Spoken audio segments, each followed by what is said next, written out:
कृष्ण चैतन्य नामने गौरातिसे नमः। हे कृष्णा करुणा सिंधु दीनबंधो जगत्पते गोपीश कपिकान्त राधाकान्त नमस्ते। तप्तकाञ्चन गौराङ्गी राधे वृन्दावनेश्वरी वृषभानुसुते देवी प्रणमामि हरिप्रिये। ॐ वृन्दावने तुलसी कोई प्रिया वै केशवस्य च कृष्णभक्ति प्रदे देवी तत्त्ववत्सरि नमो नमः। महावीरा अपराधलक्ष्मी क्षिप्तास्य प्रामाणिकरं श्रीपामयि त्वां शरणागतप्रपन्न विद्ये नमस्ते शरणारविन्दं विद्ये नमस्ते शरणारविन्दं विद्ये नमस्ते शरणारविन्दं विद्ये नमस्ते शरणारविन्दं विद्ये नमस्ते शरणारविन्दं। आज्ञाविराधा अरविन्दनेत्रं स्मरामि राधा मधुरस्मितस्य वदामि राधां करुणावरद्रं ततो ममान्नस्ति गतिर्नता। हेमसुन्दरसिकन्दशेखरस्मिराजभवति मनोहरम् राधिकाधिकमं कृपानिधे सत्प्रिया चरणं परे संविदधतेन्द्रियं विभो प्रार्थये गजमन्द्रनन्दनम्। श्रीकृष्ण चैतन्य प्रभु नित्यानन्द श्री अद्वैत गदाधर श्रीवासादि गौरभक्तवृन्द। हरे कृष्णा कृष्ण कृष्ण हरे हरे हरे राम राम राम हरे हरे। हरे कृष्णा कृष्ण कृष्ण हरे हरे हरे राम राम राम हरे हरे।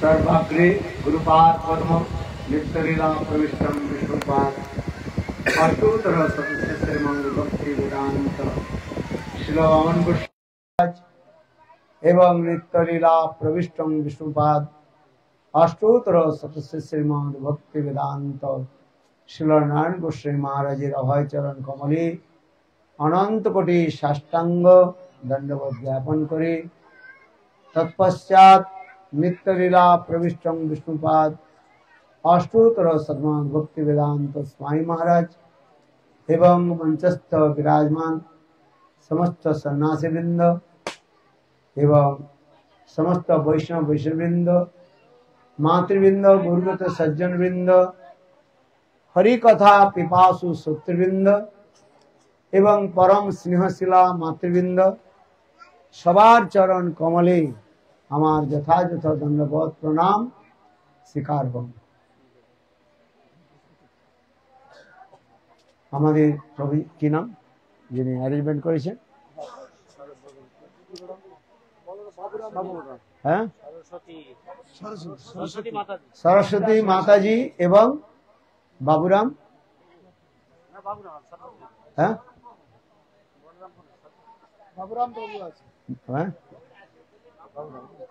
তিনি সুন্দরভাবে এই অনুষ্ঠান ব্যবস্থা করেছেন এবং আপনারা সকলেই এই মহাতের সভায় উপস্থিত হয়েছেন এবং আমাদের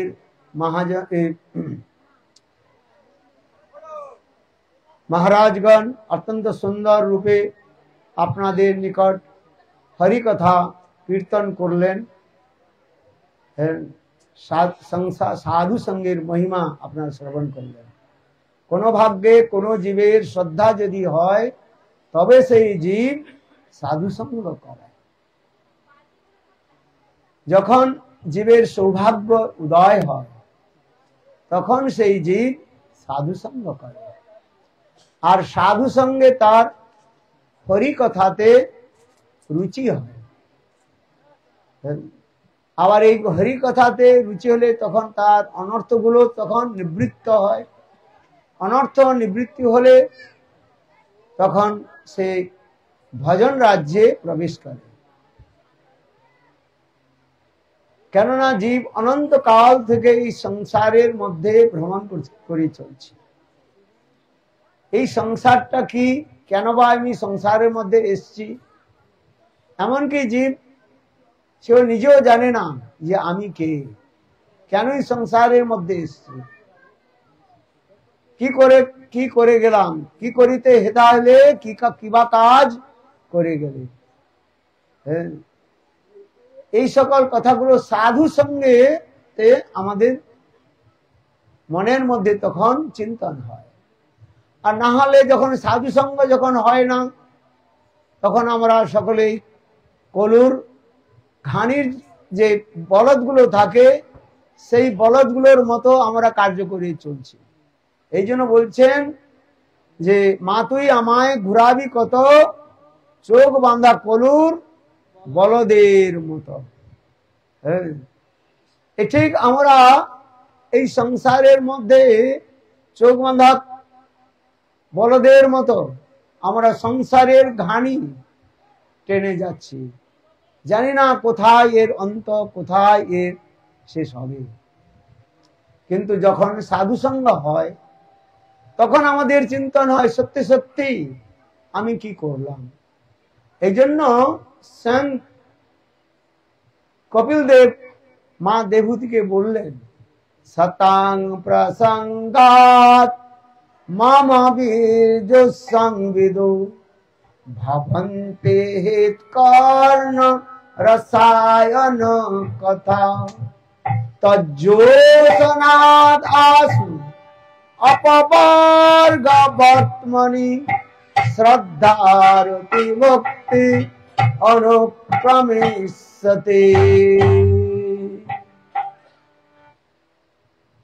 মা দেবহূতির প্রশ্ন অনুসারে ভগবান কপিল দেব বললেন, হে মা, তুমি সদা সর্বদা সাধুগণের সন্নিকটে থাকবে। কেন? সাধুই আমাদের একমাত্র রক্ষা করতে পারে, অসাধু আমাদের রক্ষা করতে পারে না। কে আমাদের রক্ষা করবেন? সাধু। এই মায়া থেকে রক্ষা পেতে হলে আমাদের সাধু সঙ্গ করতে হবে। আর সাধু আমাদের কি করবেন? তখন সদ্গুরুর কাছে নিয়ে যাবেন। সাধুর কার্য কি হচ্ছে? সদ্গুরুর কাছে নিয়ে যাওয়া। আর সদ্গুরু তাকে ভক্তিরূপী গঙ্গা জলকে পান করান। একটা উপাখ্যানের দ্বারা আপনাদের এই কথাগুলোকে আপনাদের নিকটে আমি বলছি, একটু ধ্যান দিয়ে শ্রবণ করুন, মনটাকে নিবিষ্ট করুন। কোন এক সময় একটা কালো ভ্রমর, কি ভ্রমর? ভ্রমর, ভোমরা গুনগুন গুনগুন গুনগুন করতে করতে উড়তে উড়তে একটা গোবরের ঢেলা ছিল, বিশাল, যেখানে গোবরগুলো ফেলা হয়, দুর্গন্ধময় ছিল সেখানে গোবরগুলো, অনেকদিন থেকে গোবর ফেলা হয়েছে, সেই গোবরগুলো পুরনো হয়ে গেছে আর দুর্গন্ধ আসছে। ভ্রমরটা উঠতে উঠতে সেই দুর্গন্ধময় গোবরের কাছে এসে গেছে। তখন সেই গোবর থেকে একটা কীড়া বেড়ে এলো, কীট, হ্যাঁ পোকা, গোবরের পোকা বলে না, সেই গোবরের পোকাটা বেরিয়ে এলো।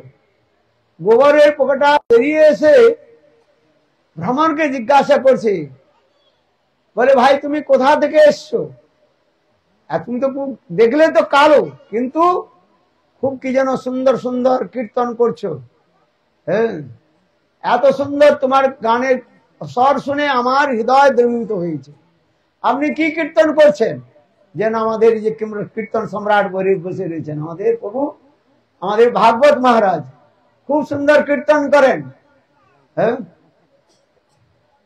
আর এই আমাদের প্রভু রয়েছেন কীর্তন করেন, ইনিও কীর্তন করেন ভালো, হ্যাঁ ব্রজবাসী, হ্যাঁ গোবর্ধনবাসী, হ্যাঁ গিরিধারী, হ্যাঁ ব্রজবাসী, দেখুন সুন্দর কীর্তন করেন। হ্যাঁ এখন ঠিক তদ্রূপ এই গোবরের পোকা জিজ্ঞাসা করছেন, ভাই কি কীর্তন করছো? বলে আমি গোবিন্দের কীর্তন করছি। কিসের কীর্তন করছি? গোবিন্দের কীর্তন করছি। হ্যাঁ এখন বলছেন, আচ্ছা তুমি কোথা থেকে এসছো, কোথা থেকে তোমার আগমন হয়েছে? তখন সেই ভ্রমর বলল, আমি মানস সরোবর থেকে এসেছি। কোথায় থেকে? মানস সরোবর বলা হয়। কোথা থেকে এসেছি মনে আছে? মানস সরোবর। মানস সরোবর কোথায়? হ্যাঁ মানস সরোবর রয়েছে চীন আর হচ্ছে পাকিস্তান আর আমাদের নেপাল আর ভারতের কিছু অংশের মাঝখানে একটা জায়গা রয়েছে, সেইখানে রয়েছে মানস সরোবর। মানস সরোবর বলা হয় ওখানে। সুন্দর সুরম্য স্থান রয়েছে। এই গরমের সময় লোকে ওইখানে দর্শনের জন্য যায়। হ্যাঁ খুব সুন্দর। এখন এই এপ্রিল মাস শুরু হয়ে গেছে না, কাল থেকে শুরু হবে। এই এপ্রিল জুন জুলাইয়ের দিকে প্রায় ওখানে লোকের ভিড় হয় প্রচুর, দেখার খুব সুন্দর স্থান। হ্যাঁ জল এত নির্মল জল, পবিত্র জল। সেই তাই বললেন, ভ্রমর বললেন আমি মানস সরোবর থেকে এসেছি। এই মানস সরোবরের নাম শুনে ওই গোবরের কীড়া বলল, ভাই মানস সরোবরে কি আছে? বলে সেখানে সুন্দর সুন্দর পবিত্র স্থল, তাকে বলা হয় দেবস্থল বলা হয়। কি স্থল বলা হয়? দেবস্থল। দেবতাগণ সেখানে আছেন, ব্রহ্মা, শিবজি, নারদজি, সমস্ত দেবতাগণ সেই মানস সরোবরের কাছে এসে সেখানে তারা তপস্যা আদি করেন। নির্মল পবিত্র, ঠান্ডাও নয় আর গরমও নয়, এত সুন্দর পবিত্র জল। মানস সরোবরের জল এত নির্মল, যদি উপর থেকে একটা টাকার সিক্কা ফেলে দেওয়া যায়, দেখা যায় যে ও নিচে চলে যাচ্ছে। এত সুন্দর নীল জল, সুন্দর পবিত্র। আবার সেই মানস সরোবরের চারিদিকে অনেক সুন্দর সুন্দর বৃক্ষ আদি রয়েছে, গাছ আদি রয়েছে। সেই গাছে কোকিল বাস করে, ময়ূর নৃত্য করে। আবার জলের মধ্যে অনেক প্রকার জলচর পক্ষী সেখানে বিচরণ করে। অনেক প্রকারের সুন্দর পুষ্প আদি বিকশিত রয়েছে। মধুমক্ষীর সেখানে ওই মৌচাক রয়েছে, ভ্রমর অনেক যে মধুমক্ষী সেখানে গুঞ্জন আদি করে। অনেক প্রকারের সুগন্ধ পুষ্প সেখানে বিকশিত রয়েছে। এত সুন্দর সুরম্য স্থান মানস সরোবর। কেউ মানস সরোবর গিয়েছেন? হাত উঠান। গিয়েছেন আপনি প্রভু? হ্যাঁ যদি যান দেখবেন ওখানে সুন্দর। হ্যাঁ হ্যাঁ উনি বলছেন না 1 লক্ষ টাকা নয়, হ্যাঁ ওইখানে গেলে দেখবেন সুন্দর সুরম্য স্থান। হ্যাঁ সেই বললেন, সেই স্থানকে বলা হয় দেবস্থলী স্থান বলা হয়। এখন এই মানস সরোবরের মহিমা শুনে ওই গোবরের পোকাটার মনের মধ্যে একটু লালসা জাগলো। বলে আমি তো তাহলে একবার মানস সরোবর দর্শন করি। যেমন কেউ যদি বৃন্দাবনের মহিমা কীর্তন করেন তাহলে আপনাদের মনের মধ্যে কি জাগবে, যে আমিও একবার বৃন্দাবন দর্শন করি। যার মহিমা শুনবেন স্বাভাবিক রূপে আপনার কি হবে, লোভ উৎপন্ন হবে। আর লোভ হলে তখন আপনার সেই বস্তুকে প্রাপ্তি করবার জন্য পরম উৎকণ্ঠা হবে। কৃষ্ণ ভক্তি রসভাবিতা যদি ক্রিয়তা যদি কুতপি লভ্যতে তত্রাপি লৌল মূল্যং জন্ম কোটি সুকৃত লভ্যতে। তাই শাস্ত্রের মধ্যে বললেন, চৈতন্য চৈতামৃতের মধ্যে বললেন যে শ্রেষ্ঠ ভক্তি বৃন্দাবনের রাগানুগা ভক্তি প্রাপ্তির একমাত্র উপায় কি না, সাধুগণের মুখারবিন্দ থেকে হরিকথা শ্রবণ। আর সেই হরিকথা শ্রবণে তখন কি হয়, হৃদয়ের মধ্যে লোভ উৎপন্ন হয়। আবার সেই লোভরূপী মূল্যের দ্বারা তাকে কিনে নিতে হয়। আবার সেই যে সুন্দর যে ভক্তি, প্রেমা ভক্তি, সর্বোচ্চম যে ভক্তি, রসময় ভক্তি যে সাধুগণের হৃদয়ের মধ্যে রয়েছে, সেই সাধুগণের মুখারবিন্দ থেকে শ্রবণ করতে হবে। সেই তাই বলছেন লোভ রূপী মূল্যের দ্বারা কিনতে হবে, অন্য কোনো উপায়ের দ্বারা পাওয়া যাবে না। তাই এই গোবরের পোকাটার মধ্যে লোভ উৎপন্ন হলো যে আমিও একবার মানস সরোবর দর্শন করব। কিন্তু গোবরের যে পোকা রয়েছে সে তো উঠতে পারে না, তার উঠবার মতো বেশি একটা শক্তি নাই। আমি কি করে যাব? তখন ওই ভ্রমর বলল যে ঠিক আছে, তুমি এক কাজ করো, তুমি আমার পিঠের উপর বসে যাও। হ্যাঁ, তুমি আমার পিঠের উপর বসো, আর তোমাকে আমি সেই মানস সরোবরে নিয়ে যাব। দেখুন সেই গোবরের পোকা কি করলো, কীড়া কি করলো, নাই ভ্রমরের এই পিঠের উপর বসে গেল। আর ভ্রমণ ভনভন ভনভন ভনভন করতে উঠতে উঠতে তখন ওই মানস সরোবরে নিয়ে এলো। দেখলো সত্যি সত্যি ক্রীড়াটা, পোকাটা দেখলো যে ভ্রমর যা বর্ণন করেছিল তা সত্য। এত সুন্দর নির্মল জল, পবিত্র দেবস্থল বলা হয়, সেখানে হংস সারস তারা কীর্তন করছেন, কুজত কোকিল হংস সারস গণাকীর্ণ ময়ূরাকুলে। সে এত সুন্দর পবিত্র স্থান দেখে ওই গোবরের ক্রীড়ার পোকাটার মধ্যে খুব আনন্দ হলো।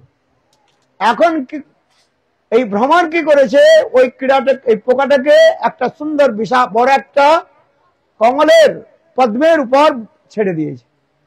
এখন পদ্মের উপর বসে রয়েছে। এই করতে করতে যখন প্রায় সন্ধ্যা হয়ে গেল, তখন ওই কমলের বা পদ্মের যে পঙ্খুড়িগুলো ছিল, পাঁপড়িগুলো ছিল, তারা সেগুলো বন্ধ হয়ে গেল। শাস্ত্রের মধ্যে বলা রয়েছে সূর্যং উদেতি পদ্মং প্রকাশতে, সূর্য উদিত হওয়ার সঙ্গে সঙ্গে কমলটা সেখানে কি হয়ে যায়, প্রকাশিত হয়ে বিকশিত হয়ে যায়। আবার সূর্য যখন অস্ত হয়ে যায়, সেই কমলের পঙ্খুড়িগুলো কি হয়ে যায়, পাঁপড়িগুলো আবার বন্ধ হয়ে যায়। কিন্তু দেখুন ওই ক্রীড়াটা, পোকাটা কখন ওই কমলের মধ্যে থেকে গিয়েছে সে নিজে বুঝতে পারে নাই। কমলের মধু আস্বাদন করতে করতে সে এত তন্ময় হয়ে গিয়েছে, তা সে আর বুঝতে পারে নাই কখন সন্ধ্যা হয়ে গিয়েছে আর কখন ওই কমলের পাঁপড়িগুলো বন্ধ হয়ে গেছে। দেখুন এখানে সুন্দর বিচার শুনুন। ওই গোবরের পোকা আগে কোথায় ছিল, কি বললাম, কার মনে আছে? গোবরের মধ্যে ছিল, যেখানে দুর্গন্ধময় গোবর, পচা গোবরের মধ্যে ছিল। কিন্তু দেখুন ভ্রমরের সঙ্গের ফলে এখন ওই ক্রীড়া কোথায় এলো, পোকাটা মানস সরোবরে। আবার মানস সরোবরে কোথায় এখন অবস্থান করছেন, পদ্ম ফুলের ভিতরে। এখন ওই বন্ধ হয়ে গিয়েছে, তার মধ্যে আছে। ঠিক সেই দিন একটা সংযোগও পড়ে গেছে। সেই দিন ছিল শিব চতুর্দশী। কি ছিল? শিব চতুর্দশী। এই কয়েকদিন আগে গেল, 21 দিন আগে গেল। শিব চতুর্দশীর দিন একজন রাজকুমারী তিনি ব্রত রেখেছিলেন যে আজ শিব চতুর্দশী আমি 108টা কমল বা পদ্ম শিবজির চরণে আমি অর্পিত করব।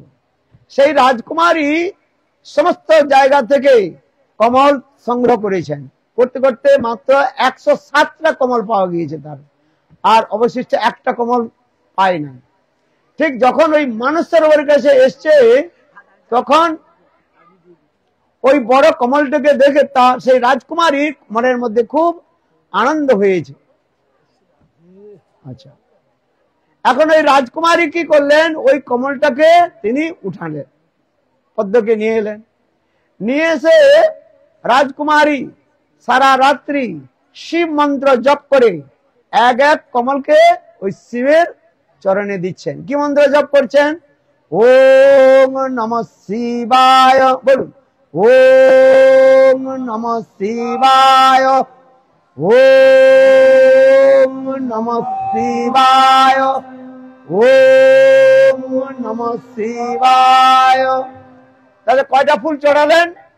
107টা ফুল চড়িয়ে দিয়েছেন।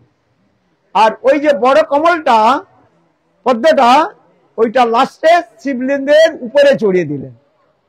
হ্যাঁ, এখন দেখতে দেখতে প্রভাত কাল হয়ে গেল। পরের দিন প্রভাত কাল হয়ে গেছে, সূর্য উদিত হতে চলছে। তখন ওই রাজকুমারী কি করলেন, যে সারা রাত্রি যে শিব মন্ত্র জপ করে যে কমলগুলো চড়িয়েছিলেন, পদ্মগুলো চড়িয়েছিলেন, সেই সকল নির্মাল্য গুলোকে নিয়ে রাজকুমারী কি করলেন, গঙ্গার জলে অর্পণ করে দিলেন। হ্যাঁ, শাস্ত্রের বর্ণন রয়েছে পূজার পর কি করতে হয়। হ্যাঁ, ঠাকুরের যে সকল ফুল অথবা যা কিছু চড়ানো হয়েছে সেগুলো নিয়ে আবার গঙ্গাতে বা জলেতে অর্পিত করতে, প্রবাহিত করতে হয়। তাই রাজকুমারী কি করলেন, 108 যে কমলকে তিনি শিবলিঙ্গের উপর চড়িয়েছিলেন সেইগুলোকে নিয়ে গঙ্গার জলে তিনি ভাসিয়ে দিলেন। আর ঠিক সেই সময় সূর্য উদিত হয়েছেন। সূর্য উদিত হওয়ার সঙ্গে সঙ্গে এই কমলের যে পাপড়িগুলো রয়েছে আবার সেগুলো বিকশিত হয়ে গেল। বিকশিত হওয়ার সঙ্গে সঙ্গে সেই গোবরের পোকা সারা রাত কমলের মধ্যে ছিল, পদ্মের মধ্যে ছিল, কিন্তু কমল বিকশিত হওয়ার সঙ্গে সঙ্গে সে কমল থেকে বেরিয়ে এলো, আর বেরিয়ে এসে গঙ্গা জল পান করলো। আর গঙ্গা জল পান করার সঙ্গে সঙ্গে সেই ক্রীড়া তার সিদ্ধ স্বরূপ ধারণ করে বৈকুণ্ঠে চলে গেলেন। নিতাই গৌর প্রেমানন্দ। এই যে আপনাদের কাছে আমি উপাখ্যানটা বললেন, শাস্ত্রের মধ্যে এই উপাখ্যানটার তাৎপর্য কি, শিক্ষাটা কি না, সাধু আমাদের কি করেন, ভ্রমর রূপী সাধু, আর হচ্ছে গোবরের ক্রীড়ারূপী পোকারূপী বদ্ধজীব, যে বদ্ধজীবী সংসারের মায়ার মধ্যে পড়ে থাকি, হ্যাঁ, অত্যন্ত দুর্গন্ধময় সংসারের মধ্যে পড়ে থাকে। হ্যাঁ, অখাদ্য কুখাদ্য আদি তারা গ্রহণ করে। হ্যাঁ, তারা জানে না কিভাবে এই সংসারে থাকতে হয়। গর্ধবের মতো তারা পরিশ্রম করে। এই জন্য আজকাল বলেছিলাম, গর্ধবের মতো আমি করি পরিশ্রম, কার লাগি এত শ্রম না ঘুচিল ভ্রম। এই সংসারের মধ্যে আমরা গাধার মতো কাজ করছি কি করছি না, একটু বিচার করে দেখুন। হ্যাঁ, গর্ধবের মতো আমরা পরিশ্রম করে চলছি, কার জন্য করছি তাই জানি না। মৃত্যু যখন হয়ে গেল তব সবকিছু ছেড়ে দিয়ে আমরা চলে গেলাম। হ্যাঁ, তাই নাকি? মৃত্যুর পর আবার আমাদের সঙ্গে সেই গৃহের সঙ্গে কোনো সম্বন্ধ থাকবে না?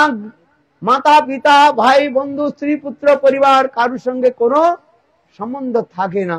রইল তোর এই সাধের ঘর বাড়ি, যেদিন তুই যাবে দোলায় চড়ে শ্মশান ঘাটে, রইল তোর এই সাধের ঘর বাড়ি। হ্যাঁ, এগুলো দেহতত্ত্বের গানের মধ্যে রয়েছে। হ্যাঁ, কোথায় তোর ঘর বাড়ি, কোথায় থাকলো? বাবু ঘর বানিয়েছিলেন 5 তলা, কতলা? 5 তলা।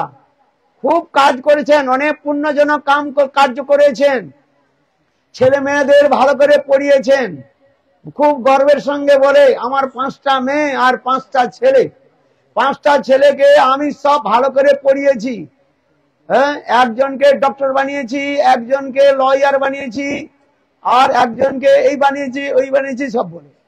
আর 5টা মেয়েকে সবকে এমএ পিএইচডি করে দিয়েছি, পড়িয়েছি ভালো করে, তাদের বিবাহ আদি বড় উঁচু উঁচু ঘরে দিয়েছি, সব করেছি। করে বাবু এখন 5তলা বিল্ডিং এ রয়েছেন, বয়স হয়ে গিয়েছেন 70-80 বছর, 90 বছর বয়স হয়েছে। দেখতে দেখতে সময় এসে গেল, আর তারপরে বাবু শরীর ছাড়লেন। কতলাতে শরীর ছেড়েছেন? কত তলাতে? 5তলা। যখন শরীর ছেড়েছেন তার মৃতদেরকে 5তলা থেকে কত তলাতে নিয়ে আসা হয়? 4তলাতে নেমে আনা হলো। 4তলা থেকে আবার কত নিয়ে আলো? 3তলা। 3তলা থেকে আবার কয়তলা আনা হয়? 2তলায়। 2তলা থেকে আবার 1তলা। 1তলা থেকে আবার তুলসী তলায় নিয়ে আসাই কেন? এটা হচ্ছে আমাদের প্র্যাকটিক্যাল কথা, হ্যাঁ, কোন থিওরিটিক্যাল নাই, প্র্যাকটিক্যাল সকলের জীবনের স্বাভাবিক। তুলসী তলাতে রেখে বাবুকে ভালো করে তুলসী দিয়ে, তুলসী পত্র দিয়ে, হ্যাঁ, চোখের মধ্যে তুলসী পাতা দেওয়া হয়, মস্তকে তুলসী পাতা দেওয়া হয়, আর কি কি করে সব, হ্যাঁ, সুন্দর করে ফুলের সেখানে সাজিয়ে নেওয়া হয়। তারপরে ভালো করে বাঁশ দিয়ে ওই খাটিয়া তৈরি করে বাঁধে দেওয়া হয়। বেঁধে নিয়ে তারপরে তুলসী তলা থেকে কোথায় নিয়ে যাওয়া হয়? কেওড়া তলা, শ্মশান তলা বা কেওড়া। তারপরে সেখানে গিয়ে কি বলা হয়? হরি বল। হয়ে গেল সব, জীবনে কিছু হলো। এই জন্য বলছেন কোথায় রইল তোমার এই সাধের ঘর বাড়ি। হ্যাঁ, এইটা হচ্ছে জীবনের স্বাদ। জীবনে কিছু লাভ হলো না, পরবর্তীকালে আবার যখন শরীর ছেড়ে তখন আত্মা কোথায় গিয়ে জন্মগ্রহণ করলো কে জানে। হ্যাঁ, পাপ পুণ্যের ফলে কোথাও স্বর্গে আবার কোথাও নরকে হয়, এইভাবে চলতে থাকে। যে কিন্তু সাধু সঙ্গের ফলে কি হলো দেখুন, কোথায় সেই দুর্গন্ধময় গোবরের মধ্যে ছিল পোকাটা, আর ভ্রমর রূপী সাধু তাকে কোথায় নিয়ে গেল? কোথায় নিয়ে গিয়েছিল মনে আছে? মানস সরোবরে। আবার মানস সরোবরে আবার সাধু তাকে কোথায় নিয়ে গেল? সেই সুন্দর পদ্মের, হ্যাঁ, দেখুন সেই পদ্মের সেখানে মধু সে আস্বাদন করছে। হ্যাঁ, ভাগবত কথা রূপী মধুকে সে আস্বাদন করে। আবার সেই রাজকন্যা তাকে নিয়ে কোথায় চড়ালো? শিবজির মস্তকের উপর চড়িয়ে দিল। সেই শিবজিটা শিবের সঙ্গে তুলনা দেওয়া হয়েছে গুরুর। শিবজি আমাদের গুরু। হ্যাঁ, রুদ্র সম্প্রদায়ের আচার্য হলেন কে? স্বয়ং মহাদেব।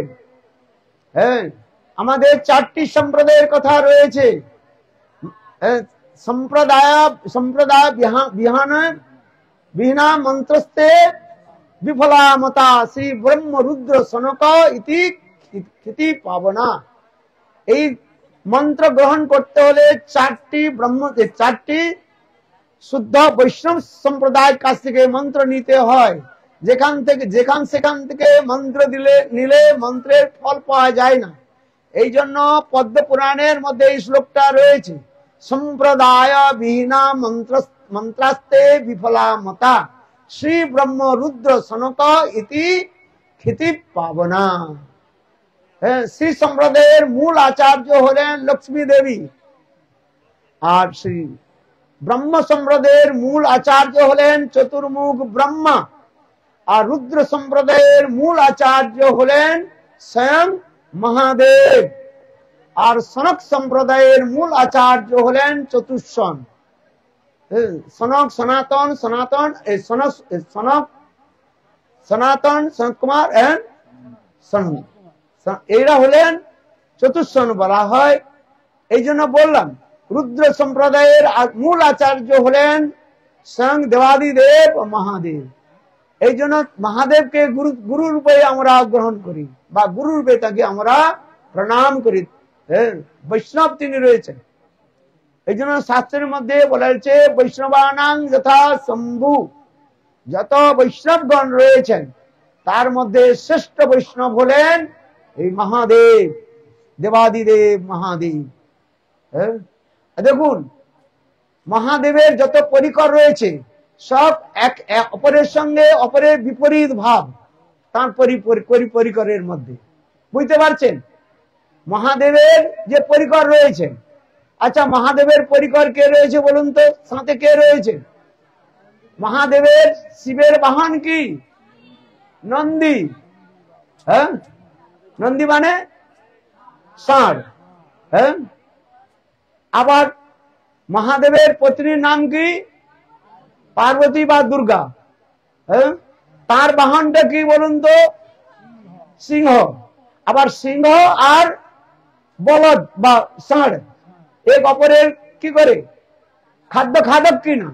অথবা যদি আবার দেখুন তার দুইটি কি রয়েছে? কন্যা রয়েছে, সরস্বতী আর লক্ষ্মী। সরস্বতীর বাহন কি? হংস। আর লক্ষ্মীর বাহন কি? পেঁচা। আবার শিবের গলায় কি রয়েছে বলুন তো? কি রয়েছে? আরে শিবের গলায় সাপ রয়েছে। আবার শিবের সঙ্গে আর কে থাকে? কার্তিক থাকে কিনা? কার্তিকের বাহনটা কি? ময়ূর।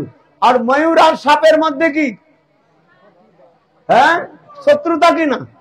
হ্যাঁ, দেখুন এই পরিবারের মধ্যে, শিবজির পরিবারের মধ্যে যতগুলো রোগ রয়েছে তার এক অপরের সঙ্গে কি সব বিপরীত ভাব রয়েছে। হ্যাঁ, হ্যাঁ, আবার গণেশের বাহন কি বলুন তো? ইঁদুর। হ্যাঁ, সব বিপরীত ভাবগুলো রয়েছে। পেঁচা কি খায়? হ্যাঁ, ইঁদুর ধরবে। হ্যাঁ, দেখুন এই জন্য বলছি পরিকরগুলোর মধ্যে এক অপরের মধ্যে তারা কিন্তু ঝগড়া করে না। কেন না? শিবজির এত মহাভাগবত, তিনি ভজন করেন, তিনি ভজনের ফলে তিনি সমস্ত বিপরীত বস্তুগুলোকে তিনি এক ঘাটে জল খান। জল বাংলায় কথা কি বলে যে হরিণ আর বাঘকে এক ঘাটে জল খাওয়ায়। হরিণ আর বাঘ কি এক অপরের খাদ্য আর খাদক। কিন্তু দেখুন মহাভাগবত কি করেন? তিনি হচ্ছেন খাদ্য খাদককেও তিনি একত্রিত করে রাখেন। এই মহাদেব হলেন মহাভাগবত শিবজি। এই শিবজি হচ্ছেন গুরুতত্ত্ব। বৈষ্ণব তত্ত্ব মানে গুরুতত্ত্ব। এই জন্য আমাদের শাস্ত্রের মধ্যে বলা রয়েছে গুরু হলেন বৈষ্ণব আর বৈষ্ণব হলেন গুরু। যিনি গুরু সেবা করেন তিনি যথার্থই বৈষ্ণব সেবা করেন, আর যিনি বৈষ্ণব সেবা করেন তিনি গুরু সেবা করেন। গুরু আর বৈষ্ণব থেকে কখনো ভেদ করতে নাই। যেমন শাস্ত্রের মধ্যে বলা রয়েছে আপনি যার কাছে দীক্ষা নিয়েছেন সেই হলো আপনার দীক্ষা গুরু, তাই না? হ্যাঁ, আবার অন্যান্য জন কি হলো? তারা হলো বৈষ্ণব। যার কাছে আপনি শিক্ষা নিচ্ছেন সেই তারা হলেন শিক্ষা গুরু, তারা হলো বৈষ্ণব। হ্যাঁ, এটা যে শাস্ত্রের মধ্যে বলা রয়েছে। এই জন্য গুরুকে কখন অবজ্ঞা করতে নাই আর বৈষ্ণবকে কখনো অবজ্ঞা করতে নাই। এই জন্য বলা ভক্তিসিদ্ধান্ত প্রভুপাদ বললেন গুরুই হচ্ছে বৈষ্ণব আর বৈষ্ণব হলেন গুরু। গুরু বৈষ্ণব থেকে কখনো ভেদ করতে নাই। হ্যাঁ, এগুলো শাস্ত্রের মধ্যে রয়েছে। এই জন্য আমাদের মহাদেব তিনি গুরু, কিন্তু তথাপি শাস্ত্রের মধ্যে ভাগবতের মধ্যে বলা রয়েছে বৈষ্ণবানাং যথা শম্ভু। হ্যাঁ, যত বৈষ্ণবগণ রয়েছেন তার মধ্যে শ্রেষ্ঠ হলেন মহাদেব। হ্যাঁ, এই যে রাজকুমারী সেই পদ্মগুলোকে কোথায় চড়িয়ে দিলেন? শিবজি মানে গুরুরতে তিনি অর্পিত করে দিলেন। সাধুর কার্য হচ্ছে কি না গুরুতে নিয়ে আসা। আর গুরু তাকে কি করেন? তাকে ভক্তিরূপী গঙ্গা জল পান করান। কি পান করান? ভক্তিরূপী গঙ্গা জল। এই ভক্তিরূপী গঙ্গা জল যদি আমরা পান করি তাহলে আমরা সাক্ষাৎ রূপে ভগবত ধামে চলে যাব। এই ভক্তিরূপী গঙ্গা জল কি? হরি কথা শ্রবণ। গুরু বৈষ্ণব তাদের কার্য হচ্ছে কি না হরি কথা শ্রবণ করা। যত বেশি হরি কথা শ্রবণ করবেন, যত বেশি গুরু বৈষ্ণবের সেবা করবেন, তত বেশি আপনাদের গৃহব্রত ধর্মটা কম হতে থাকবে। কেন বদ্ধজীবী গৃহতে ব্রত রাখে তারা, হ্যাঁ, কিন্তু গুরু বৈষ্ণবগণের সেবা করলে ধীরে ধীরে এই গৃহব্রত সেগুলো নষ্ট হয়ে যায়। এই জন্য আমাদের শাস্ত্রের মধ্যে রয়েছে, একটা হচ্ছে গৃহ মেধি আর একটা হচ্ছে গৃহস্থ। গৃহতে তিনি থাকেন কিন্তু গৃহের মধ্যে কোনো আসক্তি রাখেন না, হ্যাঁ। আর গৃহ মেধি বলা হয়, গৃহ ছাড়া আর কিছু করেন না। মেধি শব্দের অর্থ হচ্ছে এই ধান অথবা গমগুলোকে ঝাড়বার জন্য মাঝখানে একটা খুঁটি পুঁতে দেওয়া হয়, আর সেই খুঁটি দিয়ে থেকে একটা লম্বা রশ্মি টেনে দেওয়া হয়, আর সেই লম্বা দড়ির মধ্যে কতগুলোকে গরুকে বেঁধে দেওয়া হয়। আর গরুকে বেঁধে দিয়ে কি করা হয়, পরে চারিদিকে ঘুরানো হয়। এখানে ঘুরান না, হ্যাঁ, তাকে কি বলেন আপনারা? হ্যাঁ, পল মারা। আচ্ছা চলো, আঞ্চলিক ভাষায় যা বলেন, হ্যাঁ, পল মারা। আচ্ছা, হ্যাঁ, ঠিক। যারা সংসারের মধ্যে থাকেন কেবল ওই খুঁটিতেই তারা বাধ্য হয়ে থাকেন, অন্য কোনো দিকে জানেন, সেই সকল ব্যক্তিকে বলা হয় গৃহ মেধি বলা হয়, হ্যাঁ। আর গৃহস্থ বলা হয় তাকে গৃহেতে তিনি থাকেন, তিনি ভগবানের ভজন করেন, গৃহ বৈষ্ণবের গুরু বৈষ্ণবের সেবা করেন। এই জন্য বলছেন গৃহস্থ হতে হলে কিভাবে গৃহস্থ হতে হবে। যেমন শ্রীবাস ঠাকুর মহাপ্রভুর যত পরিকর ছিলেন বেশিরভাগ তারা গৃহস্থ ছিলেন, বুঝতে পারছেন। তারা বিবাহ করেছেন কিন্তু তারা সংসারে কাজ করতেন, কিন্তু তাদের লক্ষ্য কিসে ছিল? ভগবানেতে, ভগবত ভজন। এই জন্য শাস্ত্রের মধ্যে বলা রয়েছে, গৃহে বা বনেতে থাকে হা গৌরাঙ্গ বলে ডাকে, নরোত্তম মাগে তার সঙ্গ। যেখানে থাকুক না কেন, গৃহেতে থাকুন অথবা ত্যাগী হন, সেটা বড় কথা নয়, হ্যাঁ। আমাদের হরি ভজন করতে হবে। কিভাবে শাস্ত্রের মধ্যে বলেছেন যে শ্রেষ্ঠকে, গৃহস্থ শ্রেষ্ঠ কি সন্ন্যাসী শ্রেষ্ঠ? করুন, হ্যাঁ, যেই ভজে সেই বড়, অভক্তহীন ছাড়, কৃষ্ণ ভজনে নাহি জাতি কুলাদি বিচার। যিনি ভজন করেন, সন্ন্যাসী হয়ে যদি ভজন না করে তাহলে লাভ কিছু হলো না, হলো কিছু। আবার গৃহের মধ্যে থেকে যারা গৃহ থেকে ভগবানের ভজন করছেন তারা শ্রেষ্ঠ, হ্যাঁ। সেই জন্য বলেন গৃহে বা বলে যেই ভজে সেই বড়, অভক্তহীন ছাড়, কৃষ্ণ ভজনের নাহি জাতি কুলাদি বিচার। এই জন্য যেই আশ্রমে থাকুক না কেন, সে গৃহস্থ আশ্রমে থাকেন অথবা ব্রহ্মচারী হয়ে থাকেন, বানপ্রস্থী হয়ে থাকেন অথবা সন্ন্যাসী হয়ে থাকেন, সকল আশ্রমকে কি করতে হবে? হরি ভজন করতে হবে, হরিনাম করতে হবে। যদি আমরা হরিনাম না করি তাহলে জীবনে কিছু লাভ হলো না। এই সংসার কলিযুগের মধ্যে আর কিছু করতে হবে না। মহাপ্রভু কি বললেন? হরের নাম, হরের নাম, হরের নামৈব কেবলম, কলৌ নাস্তেব নাস্তেব নাস্তেব গতিরন্যথা। হরিনাম আমাদের করতে হবে। তাই চৈতন্য মহাপ্রভু তিনি কোনো গ্রন্থ লিখেন নাই, তিনি কেবল 8টা শ্লোক তিনি মুখের মধ্যে উচ্চারণ করেছেন এবং বিশ্ববাসীকে তিনি এই উপদেশ দিয়েছেন। সেই 8টা শ্লোকের মধ্যে প্রথম শ্লোকের মধ্যে সবকিছু বলা হয়েছে। কি বলা হয়েছে প্রথম শ্লোকের মধ্যে? চেতো দর্পণ মার্জনম भवमादावाग्निर्वापणम् श्रेयकैर्व चंद्रिका वितरणम् विद्यावधू जीवनम् आनन्दमुदीवर्धनम् प्रतिपदं पूर्णमिता साधनम् सर्व आत्मस्नपनम् परम विजयते श्री कृष्ण संकीर्तन।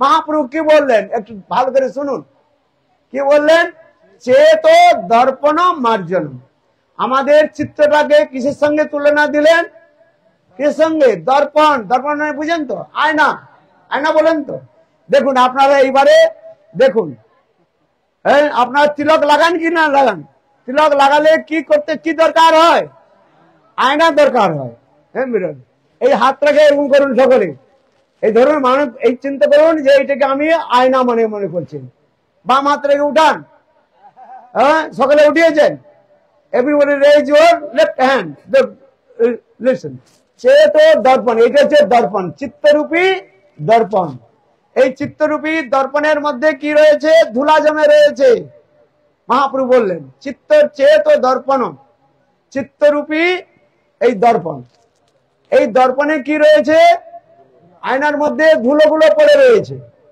এই ধুলোগুলোকে কি করতে হবে পরিমার্জন করতে হবে সাফ করতে হবে এই সাফ করতে হলে কি দরকার একটা কাগজ একটা হচ্ছে কাপড় দরকার এই যে বলছেন চেতো দর্পণ মার্জন বলুন চেতো দর্পণ মার্জন চিত্তরূপী দর্পণকে মার্জন করতে হবে সাফ করতে হবে এই চেতো দর্পণ মার্জন এই কি করে চিত্তরূপী দর্পণকে মার্জন করবেন নাম দ্বারা হ্যাঁ নাম করলে চিত্তরূপী দর্পণ সেখানে মার্জন হয় হিন্দিতে একটা কথা রয়েছে मैल लागे शरीर से धोए जल से है और चित्त में मैल लागे तो धोए कैसे हिंदीते बोलছেন কি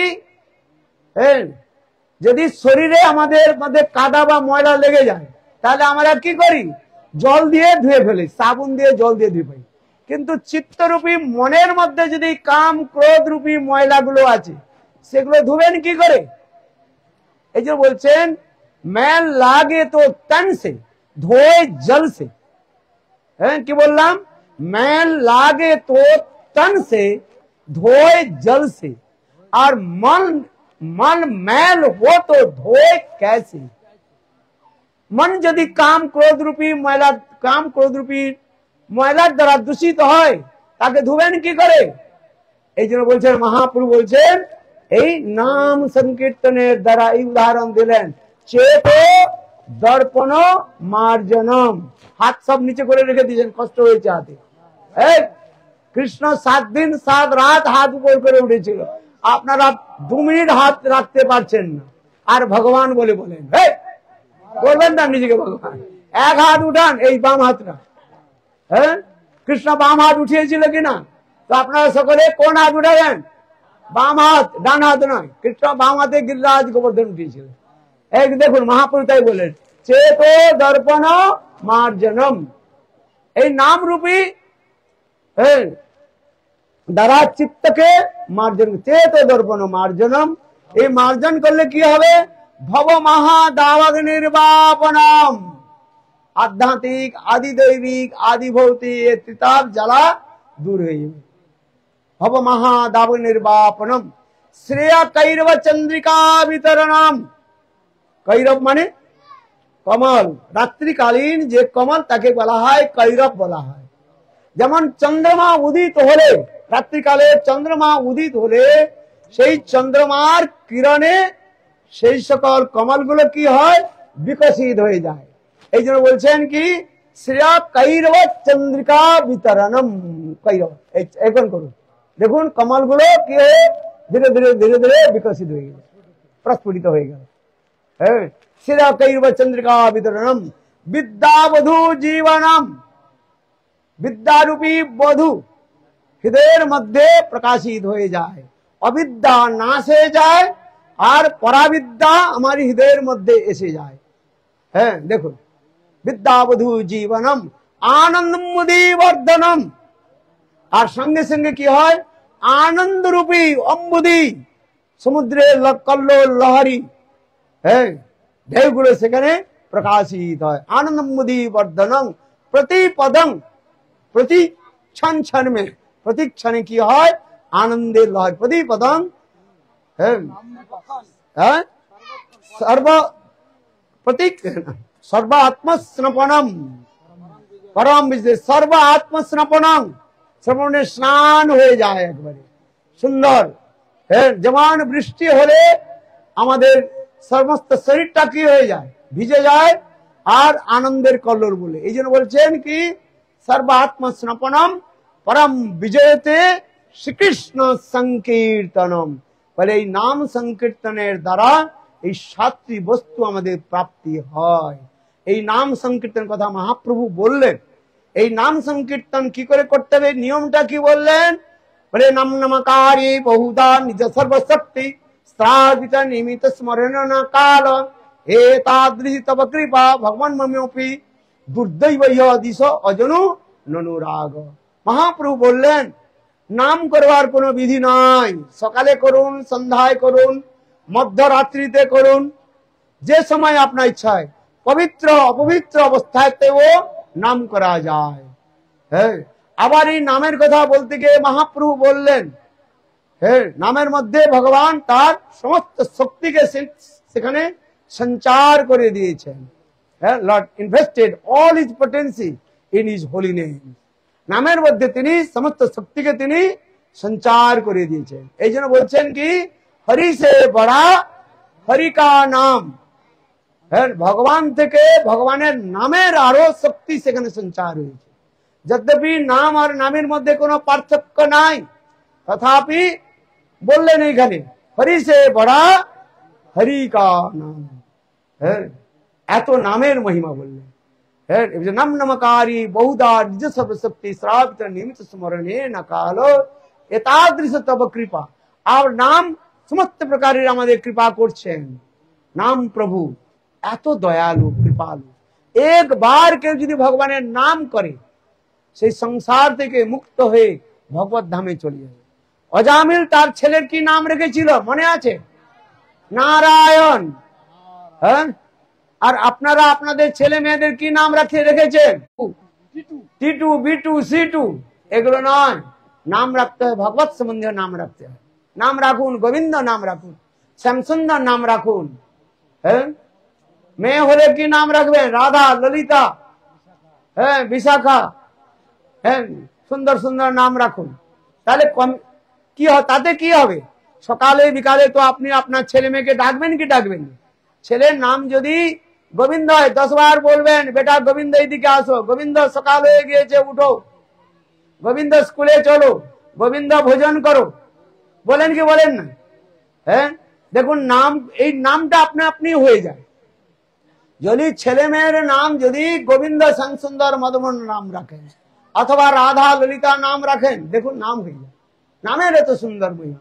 অজামিল কেবল তার ছেলের নাম রাখলেন আর যমদূত থেকে তারা রক্ষা পেল। বিষ্ণু এলেন, যমদূতকে তাড়িয়ে দিলেন। দেখুন, এই জন্য বলছেন নামের এত মহিমা। হ্যাঁ, আবার কি বললেন, এই নাম কিভাবে করতে হবে? মহাপ্রভু বললেন ত্রিনাদপি সুনিচেন তরোরিব সহিষ্ণুনা অমানিন মানদেন কীর্তনীয় সদা হরি। 4টা গুণকে আমাদের গ্রহণ করতে হবে। ত্রিনাদপি সুনিচ, ঘাস থেকেও আরো দিনহীন হতে হবে। হ্যাঁ, ত্রিনাদপি সুনিচ। তরোরিব সহিষ্ণুনা, বৃক্ষ থেকে আরো অধিক আমাদের সহনশীল হতে হবে। আর তৃতীয় কি হচ্ছে? অমানি, নিজে মান গ্রহণ করবেন না। আর চতুর্থ হচ্ছে অপরকে সম্মান দিবেন। ধন্য দয়া, অন্য মান, প্রতিষ্ঠা বর্জন, 4 গুণে গুণী হইয়া করো শ্রীকৃষ্ণ কীর্তন।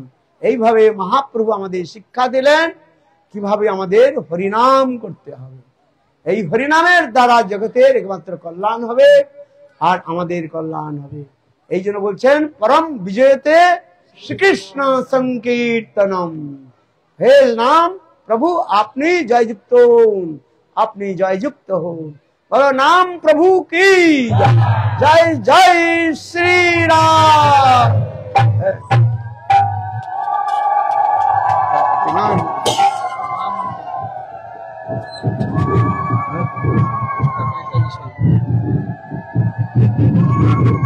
ওই যে একটু নামের ওই যে ওইখান থেকে নামের কথা বলছিল, খুব ভালো।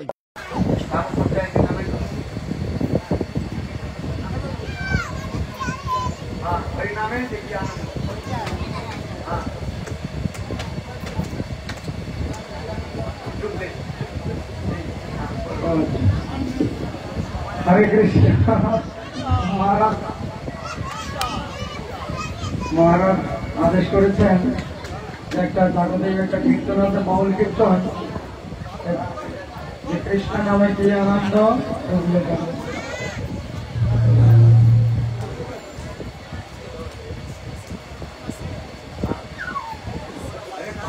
মনে কৃষ্ণ নামে কি আনন্দ, ডুবলে জানা যায়।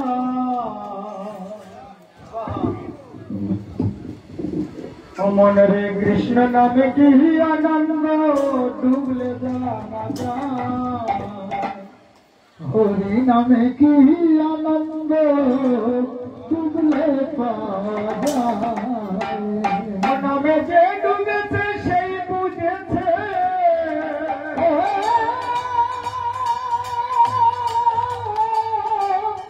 নামে যে ডুবেছে সেই বুঝেছে, নামে যে ডুবেছে সেই বুঝেছে।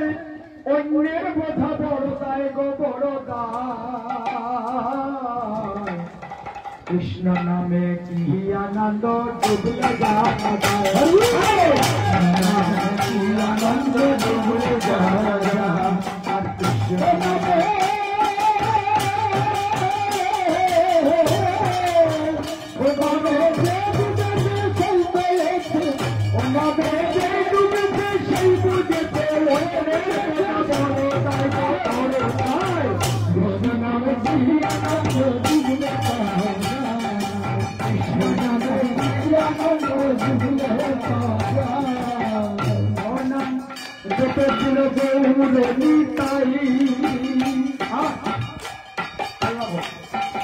তেমনি ভাবে ডুবেছিল সাগাইয়ার মাথায়,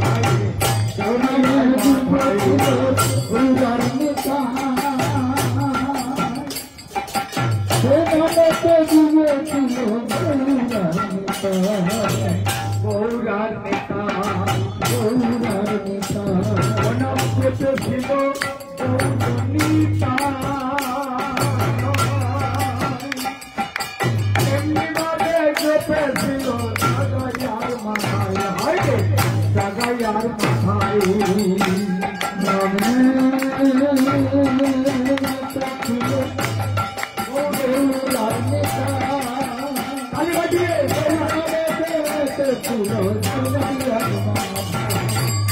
তারা নাম জপিয়ে তারে তারে মনে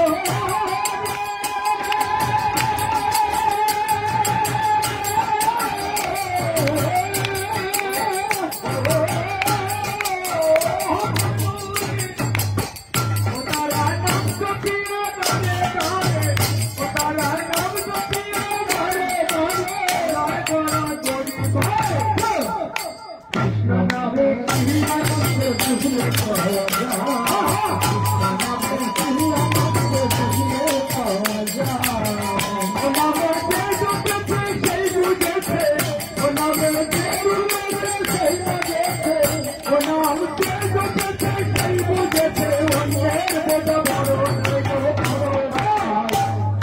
কৃষ্ণ নামে কি আনন্দ, ডুবলে পাওয়া যায়। কৃষ্ণ নামে কি আনন্দ, ডুবলে জানা যায়। কি আনন্দ, ডুবলে পাওয়া যায়। অনন্ত ছিল স্বরূপ সনাতন, তেমনি ভাবে ডুবেছিল নদের ভাসিগণ।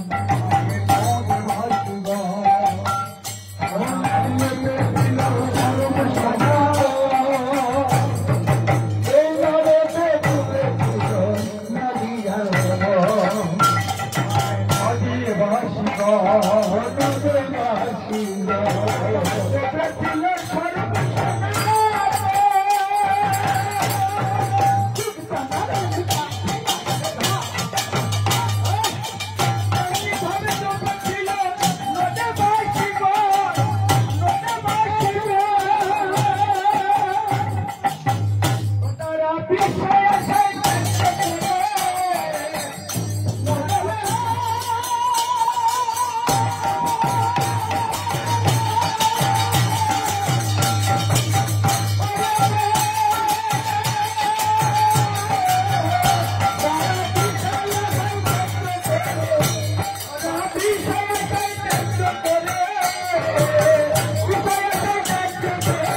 Hare Krishna, Krishna Krishna, Hare Hare, Hare Rama, Hare Rama, Rama Rama, Hare Hare, Hare Krishna, Hare Krishna,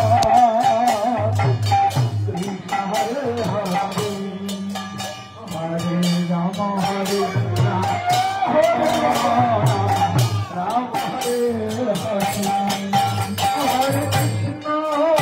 Hare Hare.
এই বাড়ির একজন নাতি মানসিক ছিল যে বাতাসা ছড়ানো, তাই 5 কিলো বাতাসার মানসিক ছিল, সেই বাতাসা ছড়িয়েছে, সবাই হরিণ দিয়েছে। আপনারা সবাই সেই নাতির জন্য একটি কৃপা করবেন।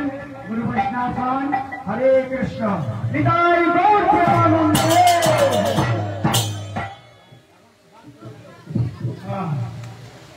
এবার আপনারা প্রসাদ পাওয়ার জন্য লাইন দিয়ে বসুন। হ্যাঁ, যারা হরিনাম দীক্ষা নিতে চান মহারাজের কাছে নিয়ে নেবেন। হরে কৃষ্ণ। যারা হরিনাম দীক্ষা নেবেন মহারাজের চলে আসুন। হবে হবে প্রসাদ সব রেডি হয়ে যাচ্ছে। মাথা দিয়ে পড়ে যাবে, আপনি সফল হয়ে যাবে। অ্যাম্বুলেন্সের হসপিটালে নিয়ে যেতে হবে। লাইন দিয়ে বসে যান, সব টাইম টু টাইম হবে। হরে কৃষ্ণ।